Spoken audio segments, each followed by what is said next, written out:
Bonjour à tous. Que la paix soit sur vous tous. Je salue les étudiants qui sont présents dans cette salle, africains et russes. Je salue tous les officiels, les personnes politiques, les ambassadeurs, sénateurs et autres qui sont présents dans cette salle. Et parce que mes parents ont bien élevé, je salue aussi sans doute les espions français et américains qui se sont infiltrés dans cette salle. Je sais qu'ils ne me quittent jamais dans chacun de mes déplacements. Et nous allons faire en sorte qu'ils ne se soient pas déplacés pour rien aujourd'hui et qu'ils aient beaucoup de notes à prendre.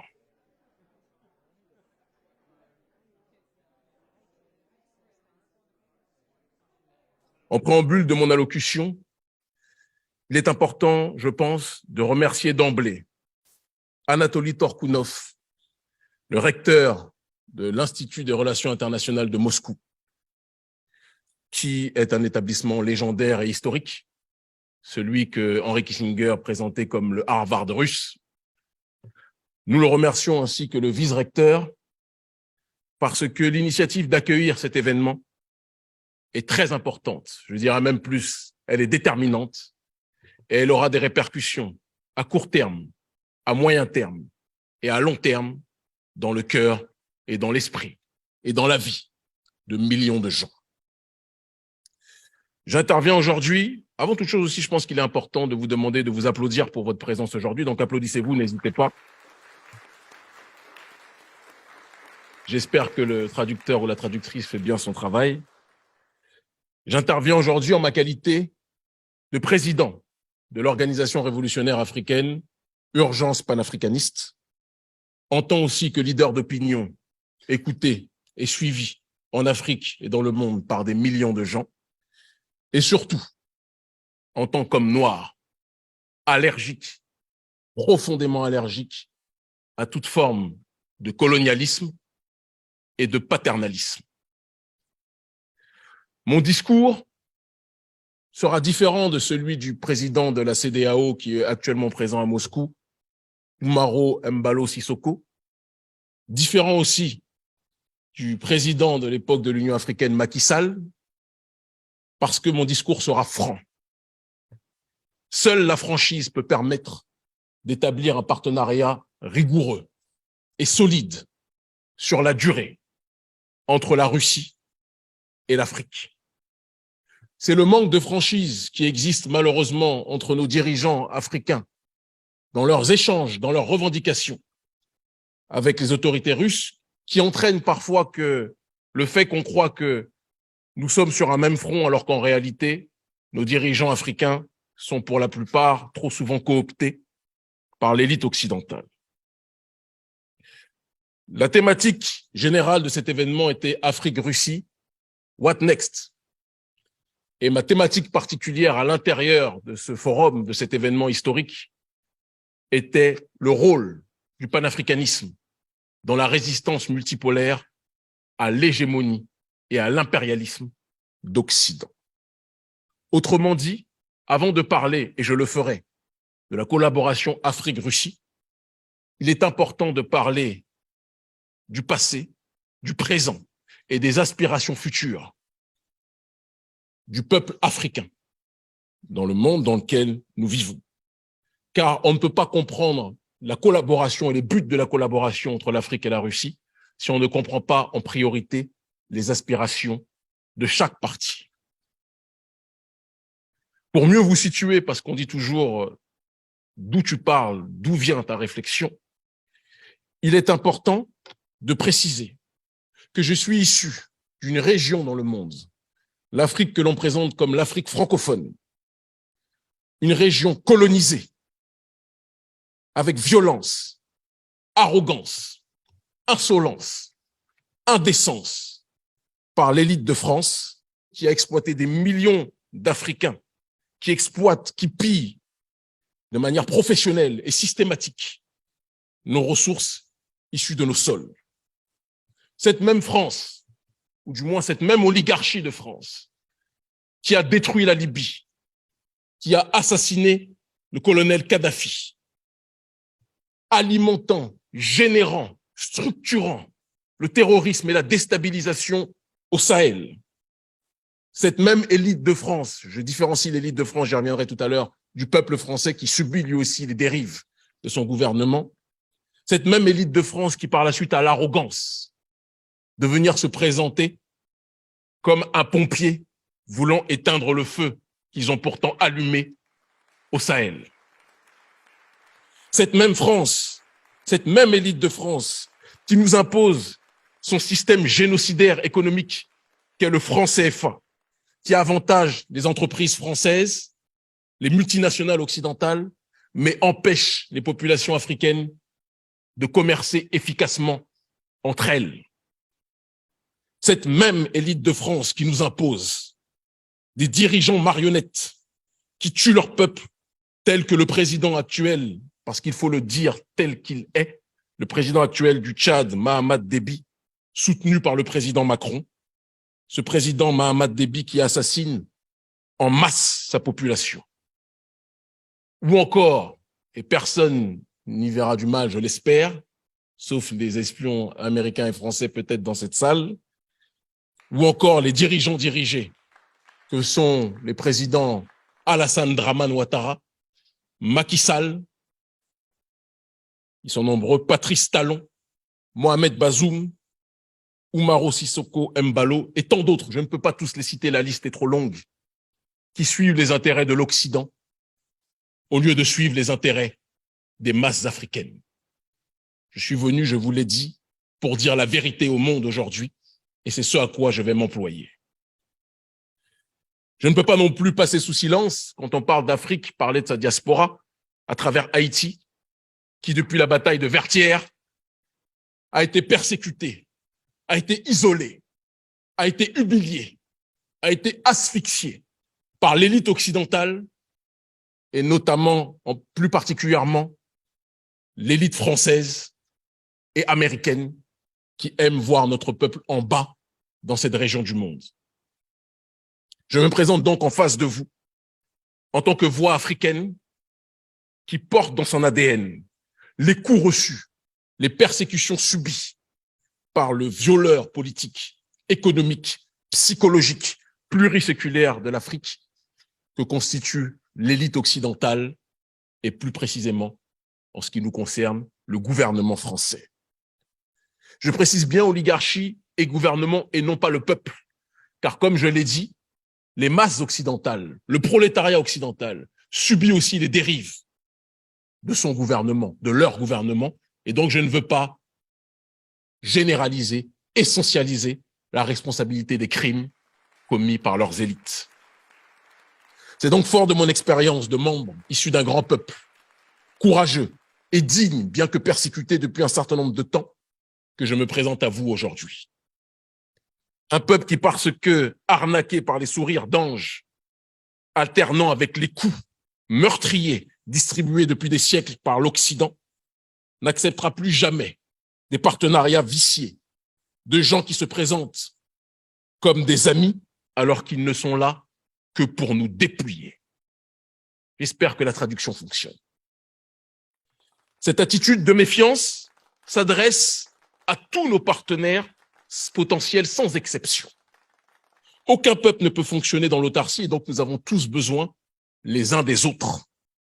Mais la limite à cette interdépendance sera le respect ou l'irrespect vis-à-vis de nos peuples, vis-à-vis des principes de souveraineté et vis-à-vis aussi de nos diasporas. Car tout le monde, l'humanité entière, aime les ressources africaines, mais aux quatre coins du monde, les diasporas africaines vivent des problèmes de discrimination, de difficultés d'accès au logement, partout dans le monde, sans exception, et je pense que les vrais partenaires devront faire un effort pour accompagner de la meilleure façon possible nos diasporas. Et c'est dans le cadre de l'exploration, donc, de cette collaboration, venons donc maintenant à l'Afrique-Russie, après avoir placé le décor, de l'exploration, de l'analyse prospective, de la collaboration entre l'Afrique, ce grand peuple d'Afrique, et ce grand peuple de Russie, que je suis présent aujourd'hui. Comme nous, La Russie subit depuis trop longtemps, mais avec dignité, avec courage, une guerre qui ne dit pas son nom, orchestrée par l'oligarchie d'Occident. Une guerre qui a vu l'Union soviétique être démantelée lâchement par les trucages et autres manipulations lors de la chute du mur de Berlin. Ville de Berlin que nous autres Africains connaissons très bien, puisque notre continent a été découpé tel un gâteau lors de la conférence de Berlin en 1884 et 1885 par des gens qui ne voyaient pas les Africains comme des êtres humains, mais comme des sous-hommes qui devaient être colonisés, esclavagisés et maltraités.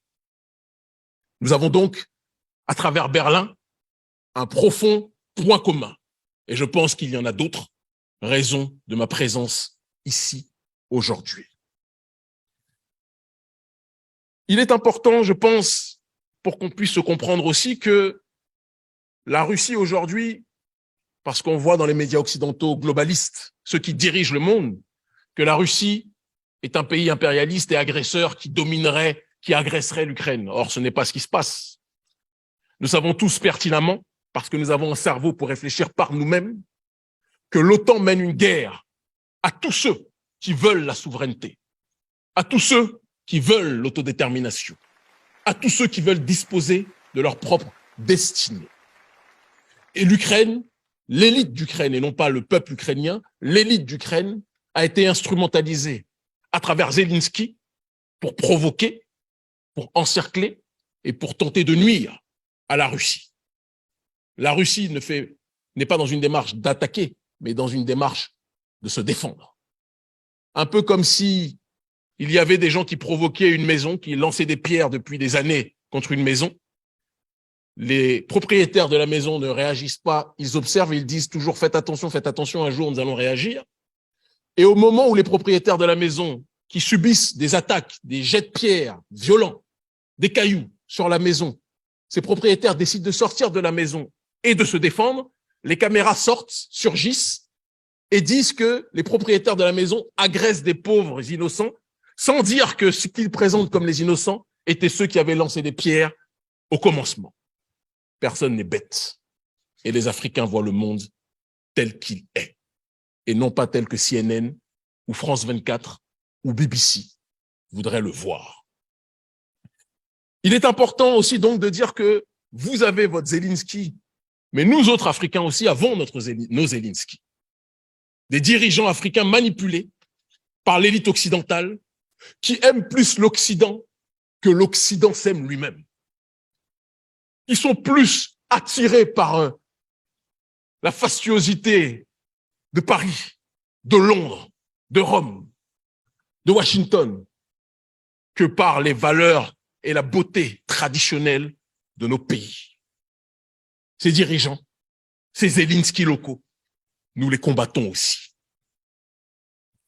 Lorsque l'on parle de cette guerre que l'Occident mène au reste du monde, il est important d'insister sur le fait que la révolte des peuples souverainistes devra être le langage commun usité.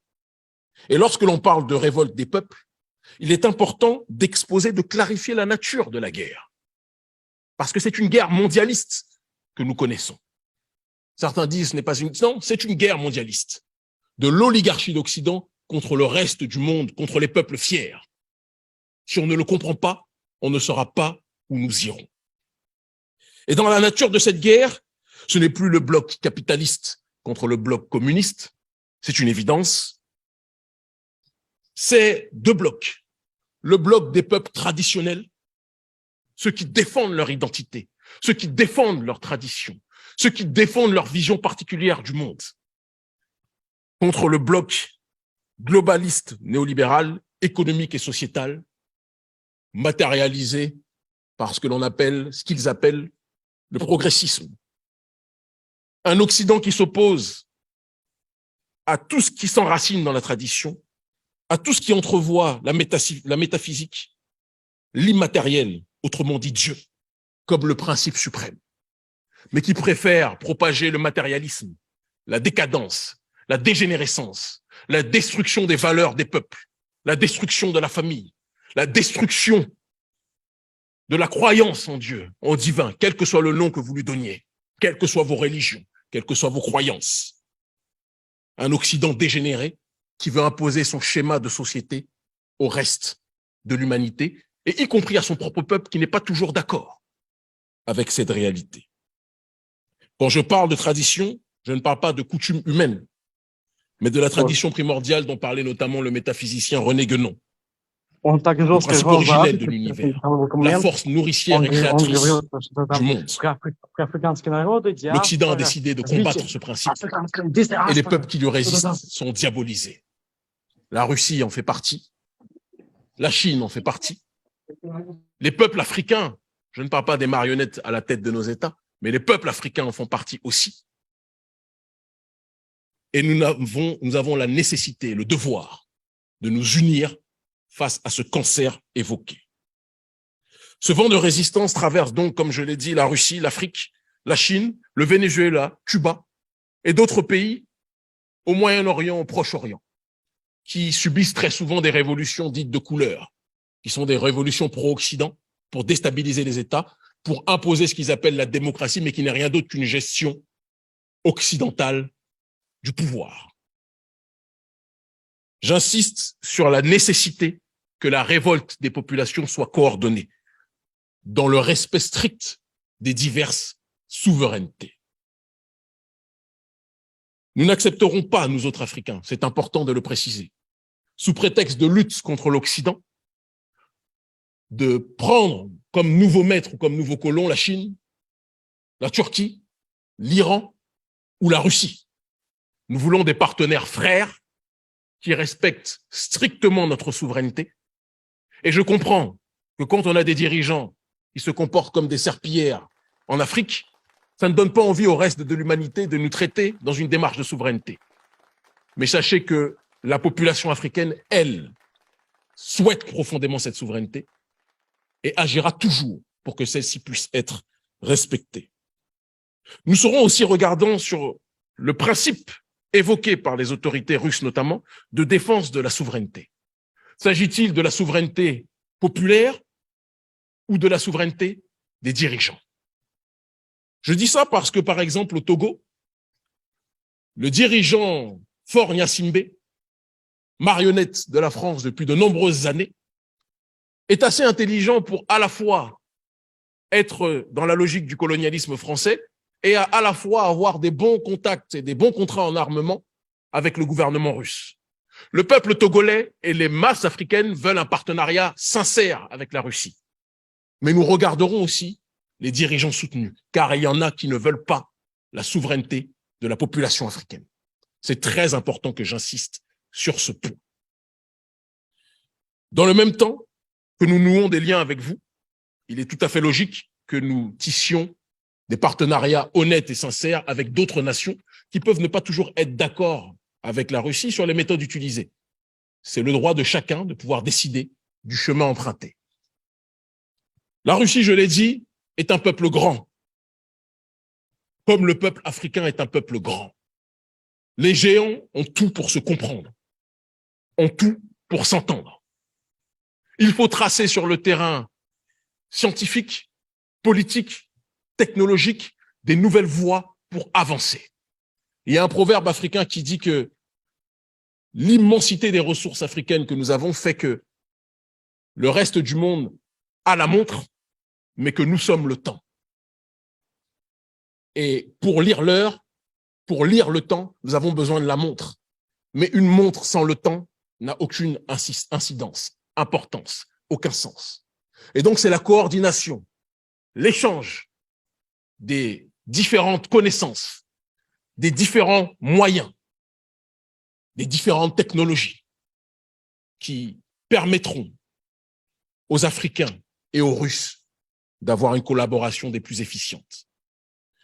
Je terminerai mon propos en vous disant que si le gouvernement russe veut une collaboration radieuse avec l'Afrique, les autorités russes doivent véritablement parier sur la jeunesse africaine, comme certains l'ont déjà fait et je les en remercie.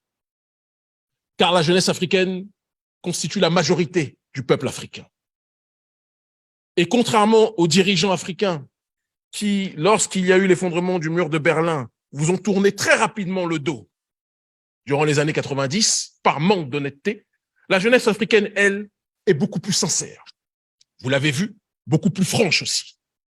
Mais je le disais tout à l'heure et je le redis aujourd'hui, seule la franchise entre nous permettra d'avoir un partenariat solide. Et je vous le redis, nous sommes les leaders d'aujourd'hui et nous sommes les leaders de demain. Pariez donc sur nous pour un avenir solide demain. Merci infiniment.